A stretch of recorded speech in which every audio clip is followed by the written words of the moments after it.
Welcome back, grade 10s. This is a lesson on the strong do what they can, the weak suffer what they must. This is attached to our unit on ancient globalization, and it is also connected to our A2 skill development. And here we go. So the strong do what they can, the weak suffer what they must. That comes from the Melian dialogue. And that's from 415 BCE, a time of a Peloponnesian civil war between the allies of the Athenians and the allies of the Spartans. At this time, there's an island of Milos, about 100 miles off the coast of the peninsula. And the island of Milos, although they had some ties with the Spartans, when the Athenians visited them, they tried to express their desire to remain neutral to the Athenians. And to the Athenians, they could not allow the Milosian people to be neutral. And the Athenians tried to explain this to the people of Milos, that if they allow Milos to be neutral, then some of the other hesitant allies of Athens in the civil war against the Spartans may take that as a sign that they too could be seen as just a neutral. Maybe they can opt out of the war too. So the Athenians tried to justify that they must join Athens, because if Milos doesn't join Athens, then that'll send a message to some of the other allies of Athens that there's a third option, a third way in this Peloponnesian civil war, and that is to be neutral. So for the Athenians, they're trying to use logic to reason with the Milosian people. The representatives of Milos said that they wouldn't join Athens. They wanted to be neutral. And when Athens decided that if Milos wouldn't join them, then Athens tried to communicate to the Milosian people that that would mean war. The Milosian response was that Milos would be victorious in that war because they stood for what is right. And Athens responded that in war, in conflict, it's not who is right that wins, but it's who has power. And Athens tried to convince the Milosian people that they had power. And Milos tried to talk about how the gods would be on their side, and Athens talked about how the gods would be on their side. The Milosian people thought that the gods would favor who is right. The Athenian people thought that the gods would favor who is strong. And Athens made it quite clear that the island of Milos had to submit to the will of the Athenians so that Athens could benefit from the resources of Milos. And Athens would use those resources of Milos to go on and win the civil war against the Spartans and their allies. Well, the Milosians, they couldn't submit to the will of the Athenians, so Athens ended up invading, slaughtering all of the Milosian men, and seizing the women and children and selling them as slaves. So the message here seems to be, as the Athenians said to the Milosian people during the Melian dialogue, that the strong do what they can, and the weak will suffer what they must. From the standpoint of the 21st century, artist and writer and online personality John Green has said that he hopes that the story of history for humans is more than that. That he hopes that humanity is more than just animals that are seeking power. But many have used this Melian dialogue as a basis of a school of thought called realism. Realism is connected to other concepts like the survival of the fittest. And the argument is that in nature, it's the animals that are most fit that prey and feed upon those who are weak. And the argument is that mankind is just another animal. So it must be the natural thing in international relations and globalization for the strong to simply feed on the weak. This is also connected to the idea that the ends justify the means. So Machiavelli will end up being remembered for a number of things, but most famously for that idea that the ends justify the means. And therefore, even if the means seem to be cruel, including the slaughtering of all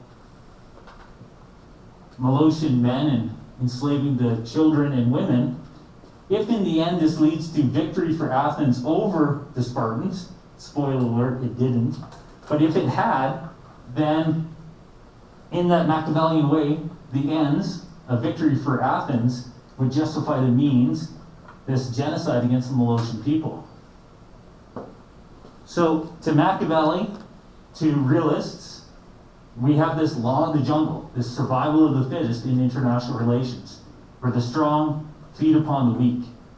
And it is a real zero-sum theory, that in order for me to be strong, I have to take power from you. And in this realist conquest for power, at times in history, power has been defined as, how much oil do you have, or how much coal do you have, how much copper or tea. But in 415 BCE, in the struggle between the city-state of Athens and Sparta, power was measured by how many allies do you have. So in the conquest of power, practicing realism, the Athenians ended up slaughtering the Molossians. Now, John Green suggests that, to some extent, the strong still do what they want, and the weak do suffer. He looks at diseases like malaria, and shows that malaria funding is significantly lower than diseases that impact the rich. But because malaria disproportionately impacts the poor, hundreds of thousands of people die every year still because of malaria, but it doesn't get the same publicity and attention. Hollywood actors don't talk about malaria when they give their speeches. Why? Because the elite that is Hollywood are not directly affected by it. He's hoping, John Green is, that there will be an epiphany, an awakening, a moment of clarity in this global village where we'll see that life is not a zero-sum game because we are interconnected and interdependent. Because of globalization, life cannot be a zero-sum game. He would suggest that more for me doesn't mean less for you, or more for you doesn't mean less for me. But he would also suggest less for you can become less for me. Less for you might become less for me. So when we look at case studies like the Syrian civil war, which causes hundreds of thousands and then millions of refugees that are desperate, that flee Syria. As they flee Syria, they end up weakening and compromising and destabilizing borders of neighboring states.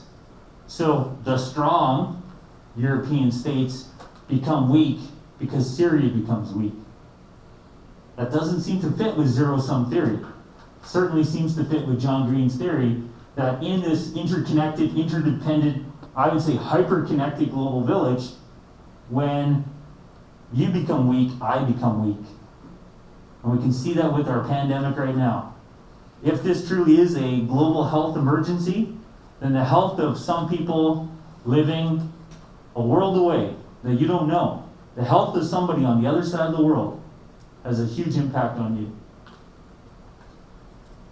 So then we can look at some stuff happening in 2020 and in contemporary events to continue this discussion. And we have a Hong Kong citizen living in Canada who's a libertarian, meaning that he values individualism and freedom, and he wishes for a minimalist or even a non-existent government, because he sees government as a mind virus, a threat to our freedom.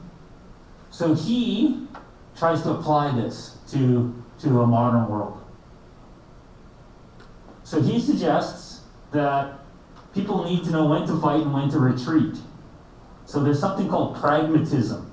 Pragmatism is this idea that maybe now's not a good time to respond. So if someone threatens you in the hallway today, they're like, hey, give me your lunch. And you're like, man, I should stand up to this guy. Maybe the internal pragmatic in you might be saying, now's not a good time to do this. I can confront this person at a safer time. Because right now he's got his whole posse with him. There's 10 of them, one of me. It's not a good time for me to say no, but I'll get my chance. So the pragmatic in us picks our opportunity. And the Hong Kong citizen living in Canada that's a libertarian that had the discussion that we looked at there, he suggests that one thing we need to do is we need to understand when to fight and when to retreat. So one of the questions they explored is our honor worth death? So was the honor of the Molossian people worth death?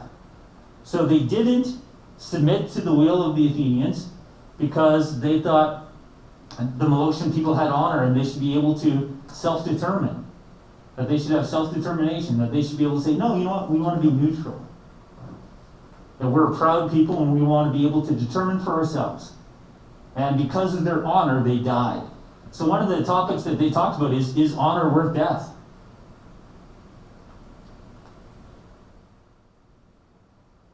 So in a related note, what should we do then when an aggressor wants to take our stuff? Now I'm using the word stuff. The one guy in the dialogue today, he learned a couple of new swear words in English and he wanted to use them. But I think stuff fits in there too. So what do we do when an aggressor wants to take our stuff? Well, one thing we could do is negotiate. The Molossian people tried to negotiate with the Athenians. That didn't work. The problem that we see is when you negotiate, you need to have something of strength. That even those that are weaker, when you're in a negotiation, you still need to have some might to hold up what's right. So when we look back to 1997 and the reabsorption of Hong Kong into China, at that time, the Hong Kong colony that was British, that became a big part of China, economically, not geographically, at that time, Hong Kong represented 18% of Chinese GDP.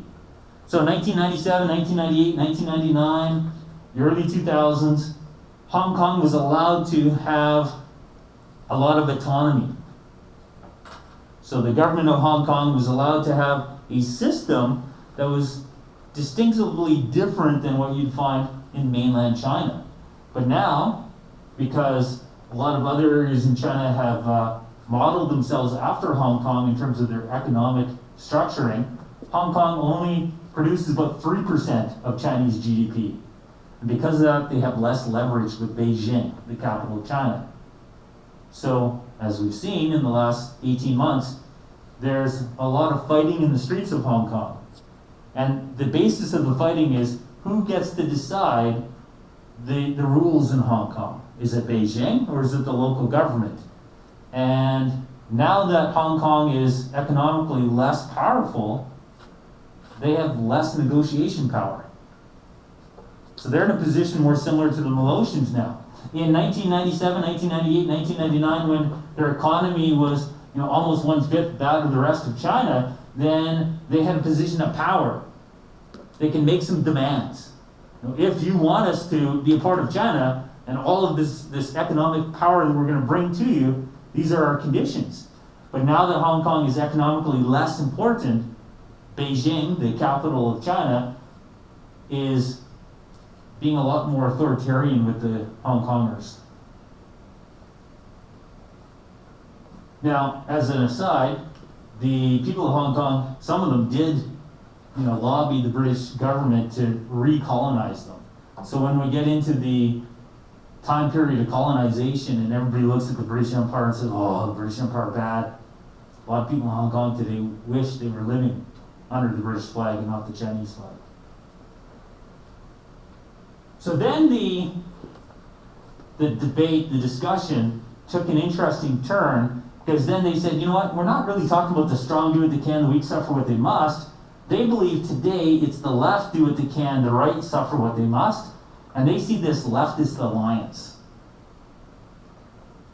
So in their leftist alliance, they see big tech media giants like YouTube and Google and Facebook, Instagram, and they're suggesting that the big tech media giants are the oligarchs, they're the wealthy, that have an unofficial alliance coalition with Marxist revolutionaries, foot soldiers, like the ones you'd see in Antifa and Black Lives Matter, and together they are engaging Canada and America in an ideological civil war that by 2020 now is poured into the streets of America. This is what was happening in Oregon before the fires sent some of the protests home. So, in their mind, how do we fight against this overwhelming alliance of oligarchs and foot soldiers? Well, one suggestion would be maybe we could turn to the government, but they ration that the government can't be trusted to regulate because they've been compromised. The government has been compromised in the sense that there's ties within the government to the oligarchs with this agenda. So then they suggested then maybe we can hope to decentralize the web and use alt tech, use different IP address codes and things like that. Don't use Facebook and YouTube and Instagram. Take the power away from the left that are in power so that we can reclaim our natural rights. Then they talked about, can we have a plan B? Because pragmatism might not be a life-saving solution. Pragmatism would be to bend the knee and to wait our time, right? To wait this stuff out. But is there something else that we can do? How can we save freedoms like speech when the oligarchs are regulating our freedoms? How do we save the freedom of speech when the oligarchs are regulating our freedoms online? How do we save our freedoms of speech when the foot soldiers are silencing those who oppose them in the streets? That if you question the Antifa or Black Lives Matter in the States, people have been murdered this summer. If you question Facebook, your account will be suspended if you're posting things that kind of pushes against their agenda. So, what can we do? Well, we might have to rethink power as we fight. You know, we might have to rethink the concept of power. And then they added that to fight the deep state, to fight the oligarchs, to fight the Marxist revolutionaries, maybe from our cold dead hands, isn't good enough. That, you know, the Second Amendment of the United States, the right to bear arms, might not be the solution. Our Constitution might not be our solution, might not be enough. So then they talked about this Sun Tzu quote, so in war, the way to avoid what is strong is to strike at what is weak. So I don't know about you, but when I hear them say that, if their strength of the oligarchs is based upon the web and technology, then that just sounds like some libertarians that are going to be hacking stuff to me.